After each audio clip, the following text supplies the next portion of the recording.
The warm sun and gentle breezes of San Diego are ideal for California dreaming. But for those without hope, there is only harsh reality.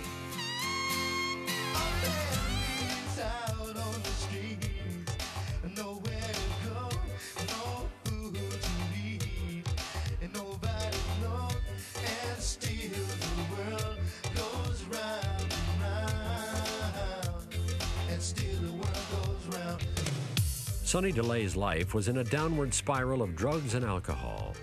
Once a hard-working, responsible member of society, Sonny lived on this block in what he calls hell.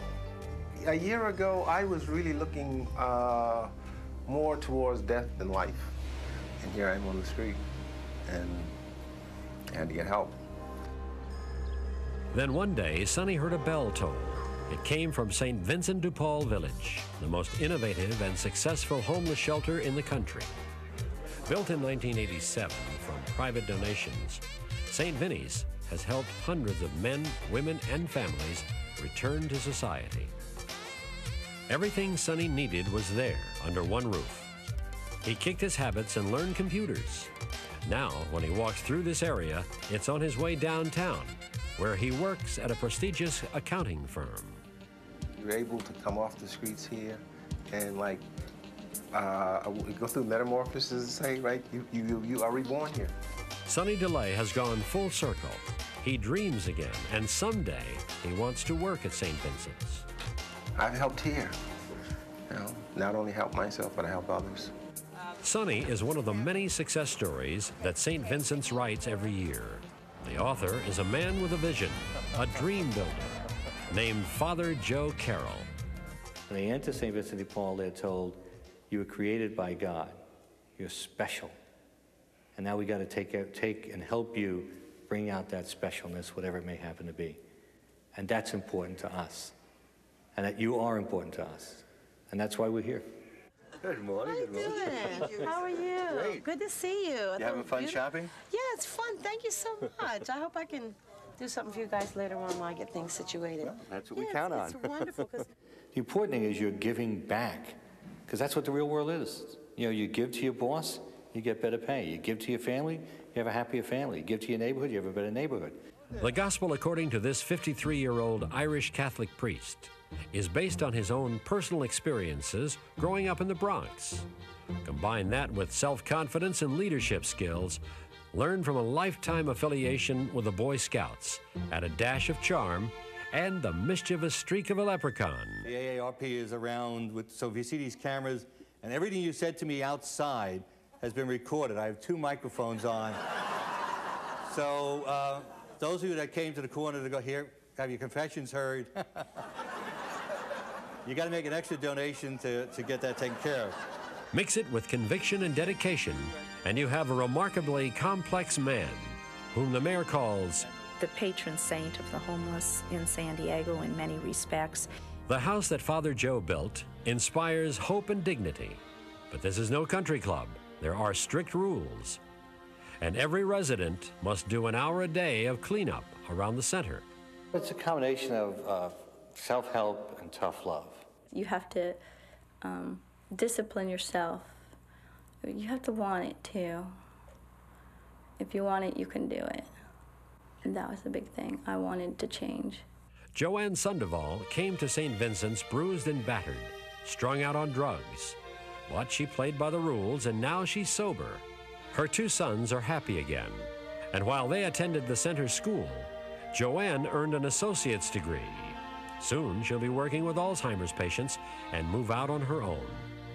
Ironically, if Father Joe had his way initially, Joanne might not be alive today.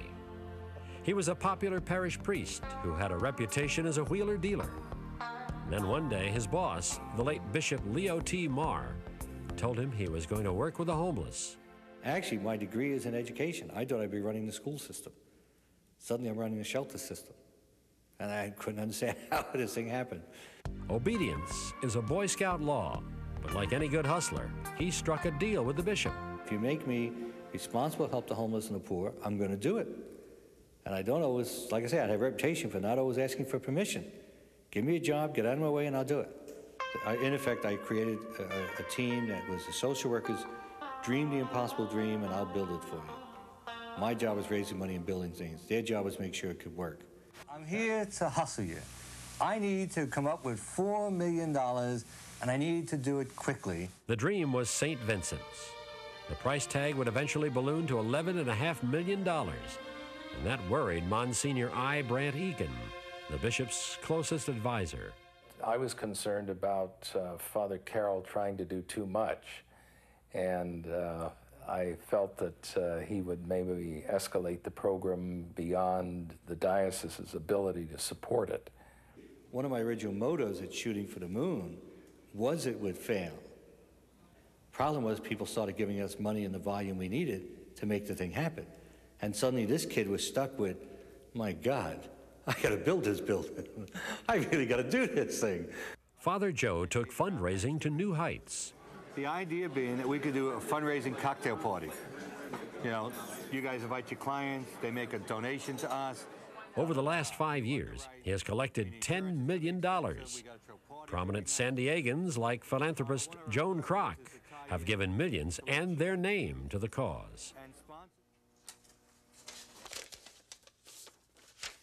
So often you get that feeling, it's 35,000.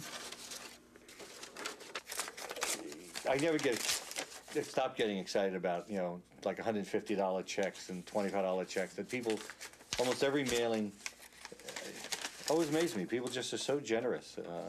San Diego Mayor Susan Golding. First of all, it's very hard to say no to him, and he's very persistent.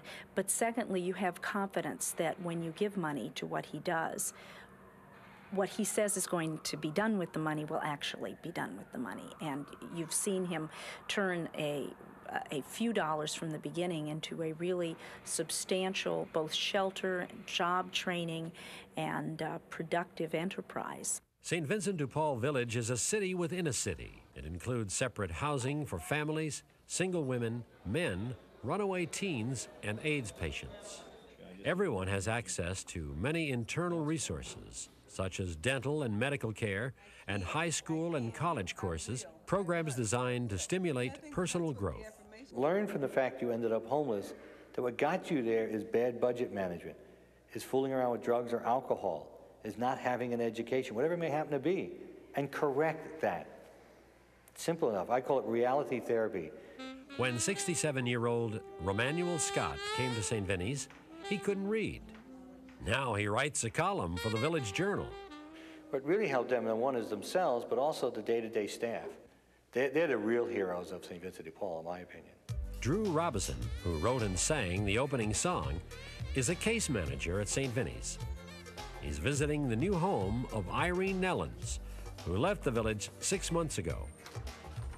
Irene, hi. Father Joe is no different than I am. I think his greatest joy is seeing us succeed. You know, each one of us that get out of St. Vincent and actually make it to our feet and, you know, get a job and, you know, it's just regular life, you know. I'm not going to be a millionaire. I'm not going to be a movie star, you know, but I am going to be okay. Meanwhile, back on the streets, many people wander aimlessly, oblivious to the bell that tolls for them. Father Joe hasn't given up on the mentally ill or the chronically homeless. Does he? $1,000. $1,000. This guy volunteered. Larry, keep him happy. He just gave us $1,000.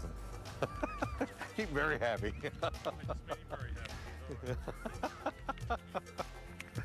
Oh, it's going to be a good day. It's going to be a good day. For them, he built the Mirabile Center, a stunning $7 million emergency shelter. It is a work of art and a source of community pride.